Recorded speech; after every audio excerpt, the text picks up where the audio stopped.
Husband இறந்ததுக்கு அப்புறமா அவங்களுக்கு இன்னுமே அதோட ஃபீலிங்ஸ் இருக்கு, அதோட பெயின் அவங்களுக்கு இன்னுமே இருக்கு. அவங்க கையில கூட இன்னும் அவங்க அதை எடுக்கணும்னு கூட அவங்க எனக்கு என்கிட்ட நான் எடுக்கட்டுமா அப்படின்னு கூட கேட்டதில்லை. அவங்களுக்கு அதை எடுக்கணுங்கிற ஃபீலிங் கூட இல்லை.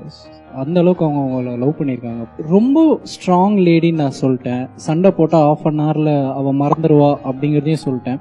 பட் இதெல்லாம் தாண்டி அவளுக்கு அது ஒரு பெயின் ரொம்பவே இருக்கு. நான் அவள் சண்டை போட்டாலாம் எனக்கு இப்படிதான், என் ரிலேஷன்ஷிப்ல எனக்கு லக்கி இல்லை அப்படின்னு எங்க வந்தாலும் சொல்லியிருப்பான். எனக்கு தெரிஞ்சு கொஞ்ச நேரத்துக்கு முன்னாடி உங்ககிட்ட கூட அதை சொல்லியிருப்பான்.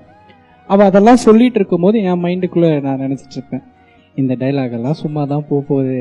ஏன்னா நான் பிக் பாஸ்குள்ள இருக்கும்போது எல்லாரும் என்ன சொன்னா, இவன் வெளில வந்தது எல்லாம் சும்மா போயிடும், கொஞ்ச நாளுக்கு அப்புறம் எல்லாம் மறந்துடுவாங்க, அந்த பொண்ணு ஓகே சொன்னதும் விட்டுருவாங்க, இல்லை இப்போ இவங்க லிவிங்கில் இருக்காங்க, கொஞ்ச நாள் கழிச்சு விட்டுருவாங்க, நாங்கள் இந்த இயர் கல்யாணம் பண்ணிக்க போகிறோம், இப்பவும் கல்யாணம் பண்ணதுக்கப்புறம் டிவோர்ஸ் வாங்கிக்க போகிறாங்க அப்படின்லாம் சொல்லுவோம்.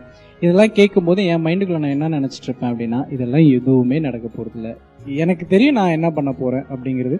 ஸோ அந்த ஃபீலிங்கை என்றைக்கும் அவகிட்டையும் நான் சொன்னதே இல்லை இது வரைக்கும். அவள் எப்போ என்ன என்கிட்ட பேசிட்டு அவளோட பாஸ்ட்டை பற்றி பேசி எது ஃபீல் பண்ணாலும் இந்த சீன் உனக்கு வரவே போகிறதில்ல உன் லைஃப்லன்னு நான் எனக்குள்ளே நினச்சிப்பேன். பட் அவகிட்ட நான் இப்போ வரைக்கும் சொன்னது கூட இல்லை அவகிட்ட.